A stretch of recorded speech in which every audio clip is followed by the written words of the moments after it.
Hello my friends, welcome back to the channel Ashish sir. आज के इस वीडियो में हम बात करने वाले हैं मुंबई यूनिवर्सिटी की तरफ से जो एग्जामिनेशन से रिलेटेड ऑफिशियल सर्कुलर को रिलीज किया गया है फर्स्ट सेमेस्टर के लिए, प्रथम सत्र एग्जामिनेशन के लिए। वो सारी चीज़ों को, सारी सर्कुलर को मैं डिटेल और हिंदी भाषा में आपको एक्सप्लेन करने वाला हूँ। सबसे पहले आपको मैं बता दूं कि आप सभी को पता है first year, second year, third year के कॉलेजेस स्टार्ट हो चुके हैं और उनकी एग्जामिनेशन लेने का समय भी आ चुका है, लेकिन कॉलेजेस अभी तक ओपन नहीं हो पाए। तो मुंबई यूनिवर्सिटी ने इस कंसर्न को समझते हुए एक सर्कुलर रिलीज किया सारे कॉलेजेस के लिए, और उन्होंने इस सर्कुलर में क्लियरली पहले पॉइंट में मेंशन किया है कि जो बच्चे ने एप्लीकेशन किया है एग्जामिनेशन देने के लिए, जिन्होंने अर्ज भरा हुआ, सिर्फ वैसे बच्चे ही एग्जामिनेशन दे सकते हैं। उसके अलावा उन्होंने कॉलेजेस को एक गाइडलाइंस दी है पॉइंट नंबर 2 की मदद से एक्सप्लेन करने की कोशिश की है कि आप सभी कॉलेजेस को अपने स्टूडेंट्स का डिटेल्स मुंबई यूनिवर्सिटी के पास जमा करना होगा। इस डिटेल में कौन कौन सी डिटेल्स हो सकती है, तो यहाँ पर विद्यार्थियों की माहिती के लिए, डिटेल्स के लिए आपको उनका मोबाइल नंबर, उनका ईमेल, उनका पीआरएन नंबर, ऑनलाइन से रिलेटेड उनको लगने वाली सामग्री, यानी मोबाइल फोन है या नहीं, लैपटॉप, डेस्कटॉप अवेलेबल है या नहीं, इंटरनेट कनेक्टिविटी, और फिलहाल वो बच्चे विद इन मुंबई में है या आउट ऑफ मुंबई, ये सारी चीजों की बेसिक डिटेल्स आपको मुंबई यूनिवर्सिटी की वेबसाइट पर अपलोड कर देनी है डिटेल्स के साथ साथ। और जो भी आपको हेल्प लगेगी वो सारी की सारी हेल्प जो है आपको MKCL के पोर्टल पे देखने के लिए मिल जाएगी। उसी के साथ साथ जितने भी आपके प्रोजेक्ट रिलेटेड वर्क होगा, आपका वाइवा होगा या आपका ओरल होगा, उसकी एग्जामिनेशन भी आपको ऑनलाइन तरीके से ही लेनी है, ऐसी गाइडलाइंस वहां पर दी गई है। तो ये जितनी भी हिदायतें हैं ये सारी की सारी मुंबई यूनिवर्सिटी की तरफ से कॉलेजेस को दी गई है।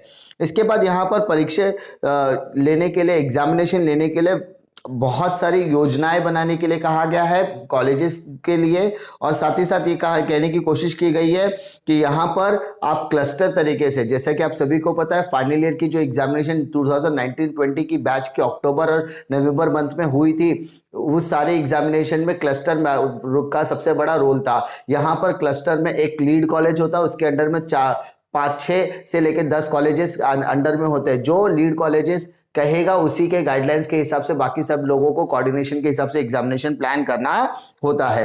यहाँ पे लीड कॉलेजेस और बाकी के कॉलेजेस के साथ कोऑर्डिनेशन करके एग्जामिनेशन का टाइम टेबल बनाना, एग्जाम किस तरीके से लेना है, कितने क्वेश्चंस होंगे, क्वेश्चन पेपर का सेट क्या होगा, ये सारी चीजें वहां पर डिस्कस किया जाता है। तो ये सारी चीजें यहाँ पर क्लैरिफाई करने की कोशिश की गई है। के साथ साथ आपकी जो भी एग्जामिनेशन से रिलेटेड क्वेरी होगी, जो भी डॉक्यूमेंट्स होंगे, उसको MKCL के पोर्टल पर अपलोड कर दिया गया है, और कुछ डॉक्यूमेंट्स जो होंगे वो आपको फिजिकली तरीके से कॉलेज तक पहुंचा दिए जाएंगे। इसी के साथ साथ जो जिस भी अभ्यासक्रम के अंदर इंटरनल्स या प्रोजेक्ट या टर्म वर्क आता है, उनकी एग्जामिनेशन 10 दिसंबर से शुरू हो जानी चाहिए, और उनकी जो एग्जामिनेशन है उसको अपलोड करने का काम, एग्जामिनेशन लेकर उसकी मार्क्स को अपलोड करने का काम 24 दिसंबर तक हो जाना चाहिए। इसके बाद जितने भी फाइनल ईयर के स्टूडेंट्स हैं, उनकी जो लोअर एग्जामिनेशन के डेटाज अगर आपने फीडअप नहीं किए तो उसे भी जल्द से जल्द आपको फीडअप करना पड़ेगा। पॉइंट नंबर 9 के तहत जाए तो प्रैक्टिकल, प्रोजेक्ट और वाइवा का वर्क करने के लिए की शुरुआत आपको 10 दिसंबर से कर देनी है। इसके लिए आप सारे के सारे टीचर्स को हिदायत दी गई है कि आप ये जो एग्जामिनेशन है, प्रोजेक्ट, वाइवा और टर्म वर्क, उसको आप जूम एप्लीकेशन, गूगल मीट या स्काइप के जरिए ले सकते हैं। अगर आपके पास ये फैसिलिटी अवेलेबल नहीं है या स्टूडेंट के पास ये फैसिलिटी अवेलेबल नहीं है तो आप टेलीफोनिक कन्वर्सेशन के थ्रू भी आप ये एग्जामिनेशन को कंडक्ट कर सकते हैं, और इसके मार्क्स को आपको MKCL के पोर्टल पर अपलोड कर देना है। उसके बाद जितने भी ऑनलाइन थियरी के एग्जामिनेशंस होंगे, ये इसको लेने की जिम्मेदारी क्लस्टर कॉलेजेस की होगी under the guidance of lead colleges. तो इसके जो भी प्लानिंग होगी, टाइम टेबल बनाना, सारी चीज़ें लीड कॉलेजेस के गाइडेंस में की जाएगी। अब पॉइंट नंबर 11 बहुत ज़्यादा इंपॉर्टेंट है सारे के सारे स्टूडेंट्स के लिए। जो traditional arts, commerce and science के स्टूडेंट्स हैं, यानी जो अंडर ग्रेजुएशन के स्टूडेंट्स हैं, उनकी एग्जामिनेशन 31 दिसंबर तक खत्म हो जानी चाहिए, ऐसी बात मुंबई यूनिवर्सिटी अपने सर्कुलर में कह रहा है। लेकिन जो पोस्ट ग्रेजुएशन के स्टूडेंट है, उनकी जो टाइम टेबल की या उनकी जो डेट्स है उसको बाद में डिक्लेयर किया जाएगा, जाहिर किया जाएगा।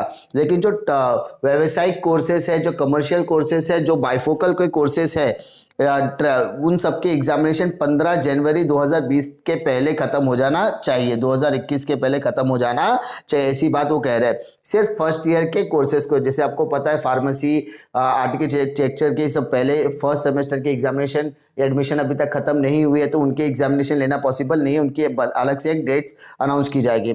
साथ ही साथ ये जितने भी एग्जामिनेशन होंगे वो मल्टीपल चॉइस क्वेश्चन के तौर पर लिए जाए, ऐसा उन्होंने क्लियरली मेंशन किया हुआ है। अब पारंपरिक कोर्सेज की, ट्रेडिशनल कॉलेजेस की बात करें, चाहे वो ग्रेजुएशन या पोस्ट ग्रेजुएशन के स्टूडेंट हो, उनकी एग्जामिनेशन 60 मार्क्स की होगी, जिसमें 50 मार्क का मल्टीपल चॉइस क्वेश्चन पूछा जाएगा, जिसमें से बच्चों को सिर्फ 40 क्वेश्चन के आंसर देने होंगे और जिसके लिए उन्हें 1 घंटे का समय दिया जाएगा। अब हम लोग बात करते हैं इंजीनियरिंग कॉलेजेस, इंजीनियरिंग के स्टूडेंट्स, एमसीए और फार्मेसी के स्टूडेंट्स की। इनकी जो एग्जामिनेशन है वो 80 मार्क्स की होगी। थियरी एग्जामिनेशन, जिसको 2 पार्ट में डिवाइड किया गया, 40 मार्क्स का एमसीक्यू और 40 मार्क का आपका डिस्क्रिप्टिव टाइप क्वेश्चंस होगा, जिसके लिए आपको 1-1 घंटे का समय दिया जाएगा। इस मेथड से रिलेटेड ज्यादा क्लैरिफिकेशन जैसे ही आएगा मैं आपको यहाँ पर इन्फॉर्म करने की कोशिश करूंगा। इसके साथ साथ उन्होंने क्लियरली कहा कि इसका जो भी इवैल्यूएशन होगा, इसकी मार्क्स की फीडिंग होगी आपको कॉलेज लेबोरेटरी से ही करनी है। और जितने भी आर्किटेक्चर के कोर्सेज है उनके एग्जामिनेशन 40 मार्क की मल्टीपल चॉइस क्वेश्चन के तौर पर होगी और 80 मार्क का उनका डिजाइन क्वेश्चंस के तौर पर दिया जाएगा। जितने भी इंटरडिसिप्लिनरी कोर्सेज है उनकी एग्जामिनेशन 30 मार्क्स की होगी मल्टीपल चॉइस क्वेश्चन के तहत, जिनको 30 मार्क दिया जाएगा, 30 मिनट दिया जाएगा और उनके डिस्क्रिप्टिव टाइप क्वेश्चंस होगा। डिस्क्रिप्टिव टाइप क्वेश्चंस के रिलेटेड मैं एक डिटेल वीडियो आपके लिए बना देने वाला हूँ। इसके अलावा लीड कॉलेजेस जो होंगे अपने कॉलेज, अपने टीचर्स के, प्रोफेसर, एसोसिएट प्रोफेसर्स की मदद से एक उनके गाइडलाइंस के अंडर में कॉलेजेस को गाइड करेंगे, क्वेश्चन बैंक प्रिपेयर करेंगे, क्वेश्चन सेट प्रिपेयर करेंगे, ताकि हर स्टूडेंट को मल्टीपल चॉइस क्वेश्चन में अलग अलग क्वेश्चंस देखने के लिए मिले और एक क्वेश्चन का जो वेटेज होगा वो डिफिकल्ट लेवल, एवरेज लेवल और इजी लेवल पर सेट किया जाएगा। लेकिन जो भी गाइडलाइंस बनाई जाएगी वो लीड कॉलेजेस के और क्लस्टर कॉलेजेस के कोऑर्डिनेशन से ही किया जाएगा। उन्होंने यहाँ पर क्लियरली कहा है कि जो गाइडलाइंस हमने फाइनल ईयर के लिए इशू की थी, सेम गाइडलाइंस यहाँ पर भी फॉलो करनी पड़ेगी। इसके साथ साथ यहाँ पर अगर जो विद्यार्थी है उनको सेम जो भी कॉलेजेस है वो सेम तरीके की गाइडलाइंस को फॉलो किया जाएगा और यहाँ पर उनको ग्रेस मार्क देना है, उसको किस तरीके से कन्वर्ट करना है ये लीड कॉलेजेस अपने क्लस्टर कॉलेज के कोऑर्डिनेशन में करेगा। यहाँ पर आपको किसी भी तरीके का रिवैल्यूएशन देखने के लिए नहीं मिलेगा और जिस भी बच्चे को अगर किसी भी तरीके का टेक्निकल इश्यूज के चलते अगर वो एग्जामिनेशन नहीं दे पाता है, इन दैट केस उनके एग्जामिनेशन किस तरीके से कंडक्ट की जाएगी इसकी जिम्मेदारी करना भी, ये उनके री एग्जाम की जिम्मेदारी भी लीड कॉलेज और क्लस्टर कॉलेजेस मिलकर लेने वाले हैं। ये मेन जो हाईलाइटेड पॉइंट्स है वो सारे के सारे पॉइंट्स मैंने आपको एक्सप्लेन करने की कोशिश की है। उम्मीद करता हूँ कि आपको ये पूरे के पूरे सर्कुलर में कोई डिफिकल्टी नहीं आएगी। इससे रिलेटेड कोई भी फर्दर अपडेट्स आती है तो मैं आपको यहाँ पर इन्फॉर्म करने की कोशिश करूंगा। उम्मीद करता हूँ कि आपको जानकारी पसंद आएगी। मिलता हूँ मैं आपको अगले वीडियो में एक और नई जानकारी के साथ, तब तक के लिए जय हिंद।